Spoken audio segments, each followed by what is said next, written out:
Ready as I can. Hey, what is going on, my brotherhood? Welcome to another new episode of Curious Creations. Whoa. Whoa. Awesome. If you guys are excited, I hope you are. Head on down that like button and hit it for me if you don't mind. Go ahead and roll, make sure you roll a strength check to make sure you can hit that mouse with your finger. You know, it takes effort. Yeah, okay. So, roll a strength check for me, and DC for this will be a 8. If you got that... If you critically fail, you break your finger. Yeah. That's how it works. Yeah. And if you're new, use your wisdom modifier and just join the Brotherhood, because you know it's a good idea. Come on. But, That sounded convincing, yeah. But in the last episode, we talked about the servitor, and I'll go ahead and click into this. But Curious Creations is a discussion of homebrew D&D races and classes, and in the last episode, we talked about the servitor, and what an awesome race it was, I think, in my opinion at least. No, it seems like a good race. Yeah, so in this episode, we're going to talk about a class that I decided to pair with the servitor that we will be discussing in our story later on. Alright. And that class is none other than the Soulbowman. Okay. So, and I couldn't really find like a good picture to use, but so I had to like kind of steal something from Skyrim. But like a Soulbowman is somebody who can manifest their soul into a weapon and use it against other people. So, in this case, it being a bow. There are other soul kind of, things out there, like a soul knife. That is somebody who actually manifests their soul to a knife and uses it in combat. Gotcha. Okay. So, what was the spell that was for Skyrim? What was that? I don't remember, to be honest with you. It's been so long since I played Skyrim. But, to go over the Soulbowman real quick, a soul is contained within a strong... I think it was a soul-bound weapon. Yeah, it was a soul-bound weapon, but... So, I'm pretty sure that might be how they got the names for these. But it might be very similar. A soul is contained within a strong housing within the body, a mystical and magical barrier containing one's essence. This allows a soul to be stolen and traded by beings with the ability to control, see, and interact with the housing. However, there are certain powers that can destroy the fracture this housing, shattering and freeing the soul itself. With its housing shattered, one's soul is no longer able to be contained in one's body. Their power begins to exert itself outward into the world around them, still anchored to its owner. Many of these people who have gone through traumatic experience as well, or nearly perfect enlightenment in order to shatter their soul's housing, are generally found by the monastic orders of the Soulbowman. The Soulbowmen are people who can control the area around them that their soul has begun to occupy and have learned how to harness the broken housing of it into weapons of great power or even greater devastation. Soulbowmen have learned how to form and control all of this, though they're trademarked the Soulbow. Always armed and ready for combat, Soulbowmen are rarely caught unawares and make fantastic guards and watchmen. A Soulbowman is all about control and command and sacrifices the traditional archers stand off distance for being the less vulnerable and far more adaptable in all-out combat. Any party can have a Soulbowman, however, it is very well served to its own devices and often serves as a leader to any group for its ability to command and react either its allies or its foes within its reach. So it said that the weapon is the casing, not the actual soul? The casing is your whole body, and they, through traumatic experiences or enlightenment... Well, no, you break the casing, but I thought it said the weapon is from the casing. The casing is you. Right. And through that traumatic experiences or that, Well, no, I understand the breaking part. They are able to let their soul leak out and form a weapon. I don't know what you're talking about. Yeah, because it says, they've learned to harness the broken housing of it into weapons. Yeah, the broken housing of their body, which which houses their soul. Yeah. So what I mean is their weapon is the harness, not the soul. Well, it's no. Yeah, that's what it says. They have learned how to harness the broken housing of it into weapons. Yeah. Yeah. The broken housing is into weapons. Yeah, the broken housing leaks out the soul energy, and they harness that energy into a weapon. Okay. Maybe we're reading it differently. Alright. I think we're reading it differently, because the housing is your body. Right. Well, You, I don't think it was through a traumatic experience or through enlightenment, that housing breaks. Mm-hmm.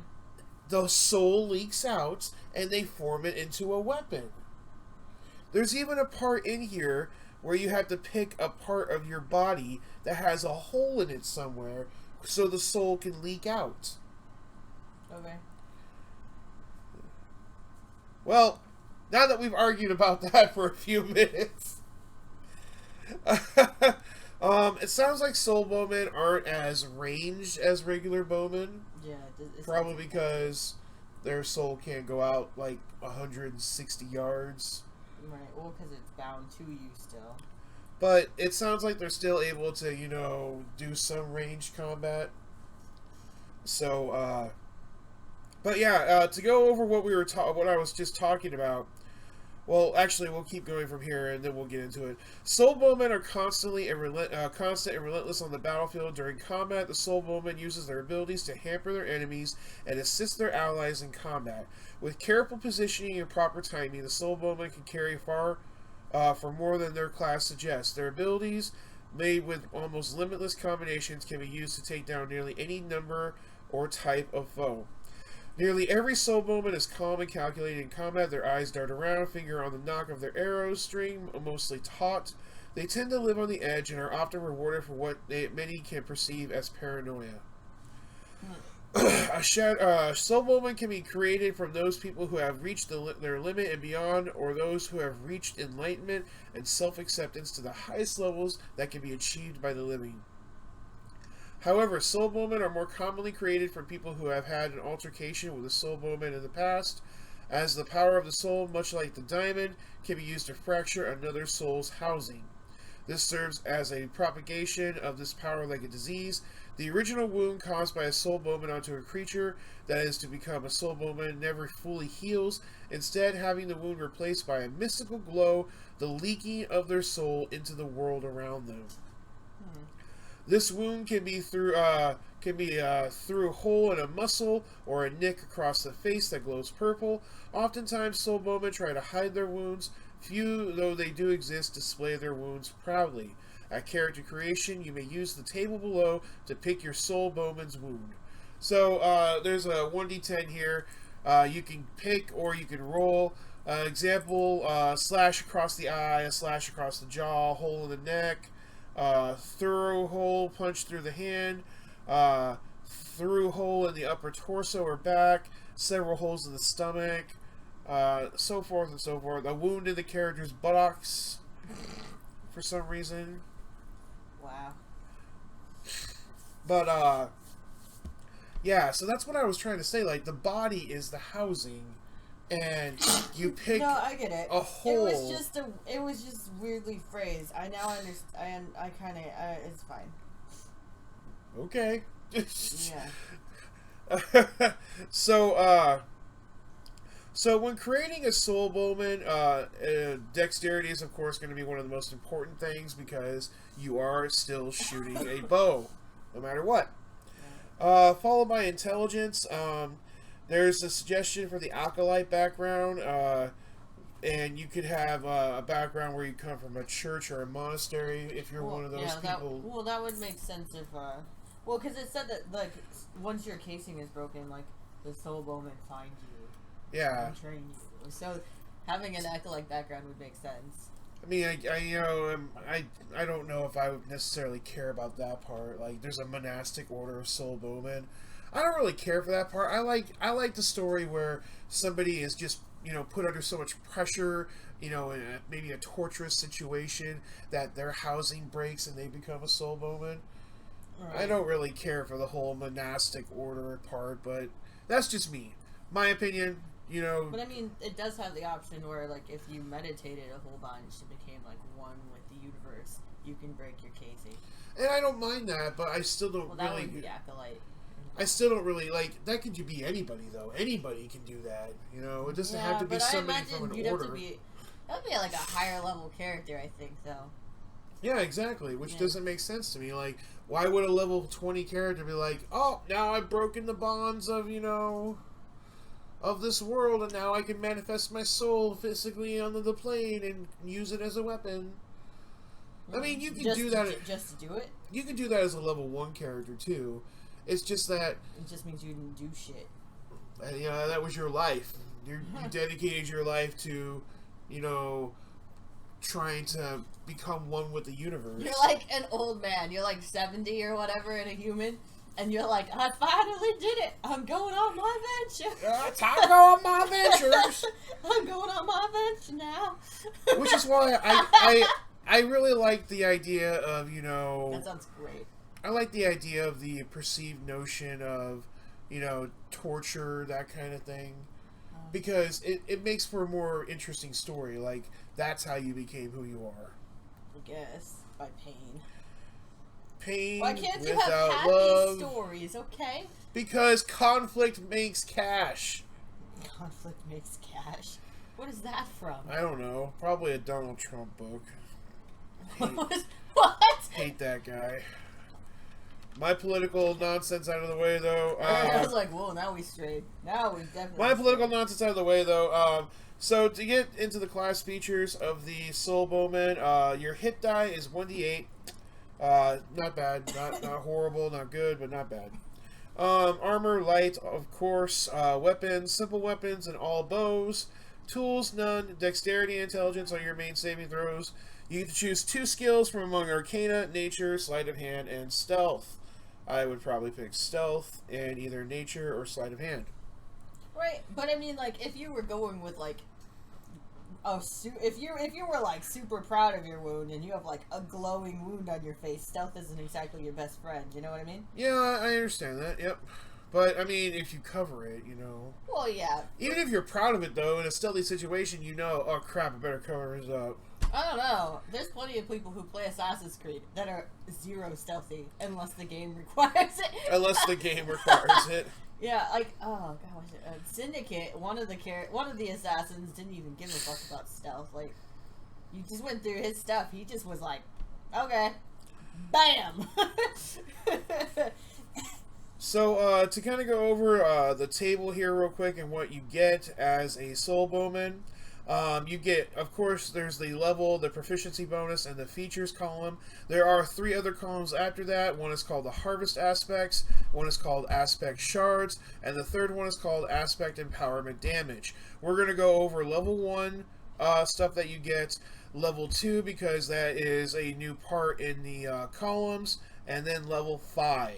So at level 1 you get the Soul Bow and you get Soul Sight.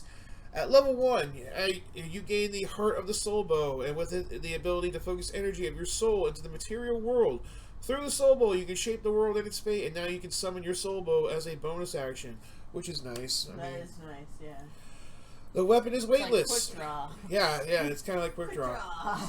The weapon is weightless. The features of the bow depend on the background, nature, and temperament of the Soulbowman who summoned it, but it is always made of a translucent purple crystal that moves and flickers. Its exterior is set ablaze with flames. The effect is purely for visual and flavor and has no effect on stealth and perception checks. I don't like that. You cannot have a glowing purple bow and say it doesn't hinder your stealth or anybody's perception checks. It never did in Skyrim. But it doesn't make sense. In Skyrim, they didn't give a fuck. I didn't think about it too much, but I think this is like created just from the. Well, yeah, but like just from Skyrim. Any like random enchantment had like a glow, but like it never affected any of your bonuses in Skyrim. Like, but you could still sneak with like this flickering red blade, and like nobody. I'm not saying that you can't sneak. But it should hinder your sneak a little bit. Nope, I like Skyrim rules. Of course you do. You could be like level 100 and like the person could run into you and not see you. You just need to stop. It's got an arrow through the head. Must have been the wind. Probably. You need to stop. When you draw back the soulbow string and fire, it creates an arrow of compressed crystalline energy which vanishes after 1 minute. The soulbow can be dispelled at any time without using an action, or it is removed from your grasp. A soulbow is dispelled automatically if you are incapacitated or killed. The soulbow has the following stats: type, range, damage 2d4 piercing. Properties, range is 150 to 600, two-handed special. That's a lot. Weight is 0. But it's nice that like you can just dispel it just as quickly. Now, I don't care what my counterpart here says. I would give disadvantage on stealth checks when you are within so many yards of somebody. I like it when you're mad at me. I'm simply your companion. The person that happens to share this place with me. Oh, shush. I would give disadvantage when you're within so many, feet of an opponent who can see it, especially if it's in the middle of night. If it's in the daytime, I probably wouldn't care that much.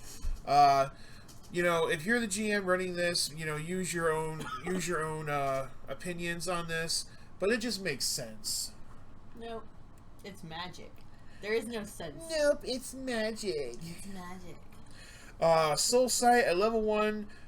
Your soul can no longer be contained in your body and glows outside of its fractured housing. See? Fractured housing? No. I was getting confused by the way the words were working. It's not, it's fine. This allows you to feel the this is the part that you're going to like. This allows you to feel the corporeal world and sense the souls of creatures nearby. You now have the ability to see each soul within a 30-foot sphere around you. You can see the souls burning as if they were purple candle flames. This sight allows you to see creatures' souls through up to 1 foot of stone, 1 inch of common metal, up to 3 feet of wood or dirt, regardless of light conditions. Thicker substances block the vision, as does a thin sheet of lead and magical berries or magical substances. Not all creatures have souls. Constructs, most undead, and oozes do not have souls unless their creators specifically deem them to. Creatures who have had their souls stolen either through a demonic contract, resurrection, or by some other means do not appear to your sight. All souls appear the same, but tend to reflect the size of the creature they originate from. For example, if you are looking at the soul of a large creature, you can tell the size of the creature is large. It is incredibly hard to discern that the soul of a particular creature apart from another within the crowd of another soul. A survival wisdom check for tracking or investigation intelligence check for discerning is used to keep track or find a soul within a crowd of similarly sized souls. So, pretty much what it's saying is, within a 30-foot radius, if you look at anybody, you can see their soul. Yeah, or part of it. You can use a wisdom or investigation check to see, like, who is who among souls. I use that spell a lot in Skyrim. Yeah, the one... See, this is a Skyrim ripoff. This is such a Skyrim ripoff. I can't remember. What is that spell called? Detect life. Detect life. I use that shit all the time. Oh, man. This is such a Skyrim ripoff class. I love it. Okay, so at level 2, you get the next 2 columns, which is harvest aspects and aspect shards. And those abilities are called, those features are called Aspect of the Soul and Aspect Shards. Aspect of the Souls. After a time you have seen your soul outside of your body and have begun to harvest not just the power of a freed soul, but to also distill certain aspects of your soul, the essence of what makes your a sentient creature into shards in order to produce even more potent and powerful aspects. When you reach 2nd level, you may choose one of the aspects listed below to harvest and to add to your arsenal. Each of these aspects gives you access to different effects to augment your attacks and abilities. The aspects you may choose from are the following: rage, sorrow, abhorrence, disbelief, elation, or dread. After completing a long rest, you may change which aspect you are harvesting. At higher levels, you gain the ability to harvest more aspects of your soul at one time. The number of aspects that you can harvest at one time is based on the Soulbowman level indicated in the harvested aspects column of the Soulbowman chart. So, Once you choose an aspect, you go to aspect shards, and then you have your abilities. So aspect shards. Also at second level, you gain a number of aspect shards. Powerful compressed pieces of your fractured soul that hang intangibly around you. Your level determines how many aspect shards you have access to, as determined by the aspect shards column of the Soulbowman table. Once per turn, when you fire an arrow from your soul bow, as part of an action, you can apply one of the aspect shards options to that arrow. You decide to use the option when the arrow hits the creature, unless the option doesn't involve an attack roll. A Soulbowman regains each of their expended aspect shards upon completing a long rest. A Soulbowman must spend at least 30 minutes of this rest with their soul bow summoned in order to do so. So to give a few examples, because we don't want to go through all of them, you know, because the aspect of rage. The soul bow has its damage changed to fire damage. If the arrow damages a creature, it has disadvantage on strength checks and strength saving throws until the end of your next turn. That's pretty cool. And the aspect, I'll skip a few. And the aspect of elation. The soul bow has its damage changed to lightning damage. If the arrow damages a creature, it has disadvantage on wisdom checks and wisdom saving throws until the end of your next turn. This is cool. Yeah, so it just adds different, like, types of damage and hinders your opponent a little bit. So the last thing we're going to talk about is the aspect empowerment damage, which happens at level 5. And that feature is called Aspect Empowerment. Whoa. That's Aspect Embodiment. There it is. At level 5, your soul has begun to act upon the world around you, far beyond allowing you to see the souls within your domain. Your soul now acts against any who oppose their owner, directing its power through the soul bow and your aspect shards. Whenever you make an attack with your soul bow using an aspect shard, the damage of your soul bow is increased by an additional 1d4. This damage increases by an additional 1d4 at level 10, 15, and 20. So yeah, this is a really neat class. And the last feature we'll go over is the last one that you get, which everybody just wants to talk about, you know, which is called Aspect Purity. As a Soulbowman, you now have begun to learn how to make the different aspects of your soul live in harmony. However, at 20th level, even the most unified Soulbowman knows that an aspect fully realized on its own has the ability to awaken even deeper power. Whenever you complete a long rest, instead of harvesting each of your aspects, you may harvest one aspect instead. If you do, you gain the following effects based on which aspect you are harvesting. So there's like the purity of rage, the purity of sorrow, the purity of abhorrence, the purity of disbelief, purity of elation, blah blah blah. So if you take the purity of sorrow as a bonus action on your turn, you may half the pace of any creature whose soul you can see. In addition, you have immunity to cold damage, and you may ignore difficult terrain caused by ice or snow. That's pretty cool. I was like, that could be useful depending on where you are. And one other one, just to, you know, give another example. The purity of elation. You may move, though not stop, along walls and over water, and you may dash as a bonus action. In addition, you have immunity to lightning damage and cannot be paralyzed. That's pretty dang cool, actually. So, yeah, I kind of like this class. I like this class. Yeah, I don't... The only thing so far that I would change is the whole... Yeah. I'm a butthole. You should be bad at sneaking, whatever. As someone who used weapons and loved to, like, trump around and the, and only played the most tropish and annoying character in Skyrim, where all you do is sneak around with a bow and shoot things. Yeah, that's what type of player you are. But I had a Soul Reaper enchanted bow, and I always named it Requiem. Gosh. I love that bow. I remake it every time I play Skyrim. It's a Requiem. But let us know what you guys think in the comment section down below. What do you think of the Soulbowman? It's kind of ripped off from Skyrim, but it's still good. I think they made it their own. Yeah, there's definitely elements that are definitely not Skyrim.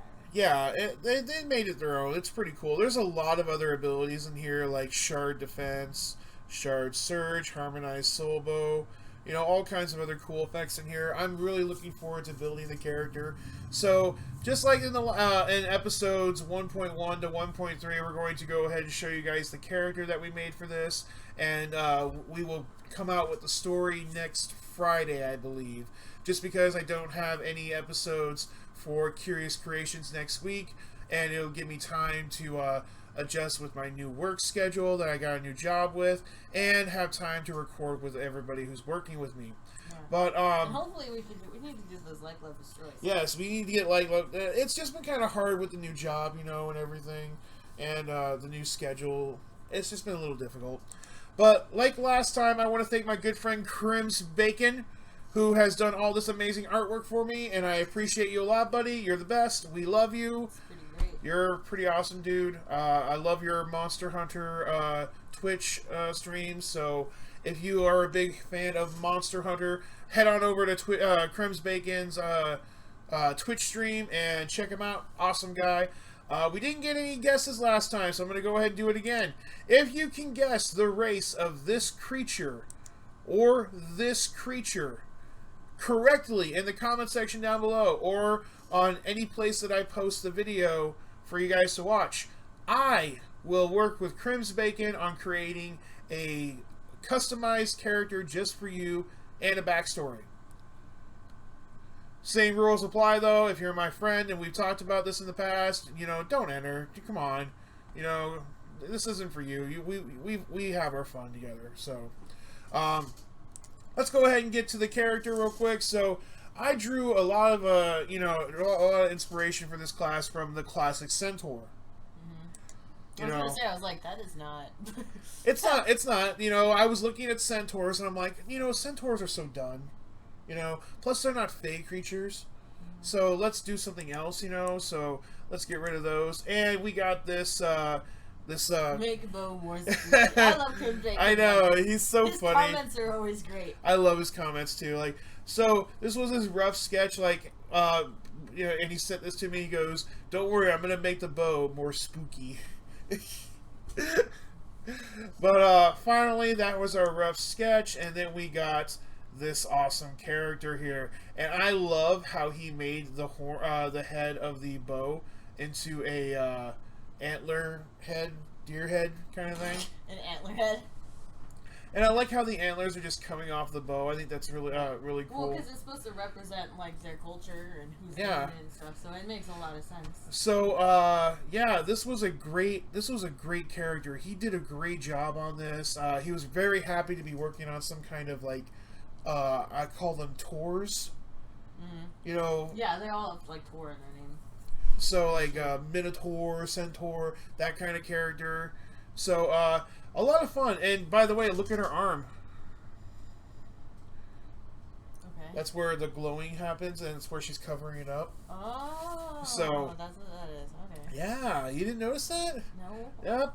I didn't look up.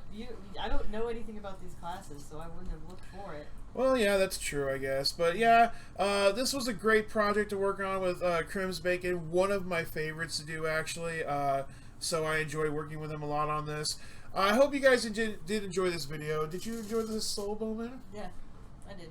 So far, is it your favorite class? We've only done 2, I know. Yeah, I but... was like, oh, that's hard to say. I don't know. I still like the healer one.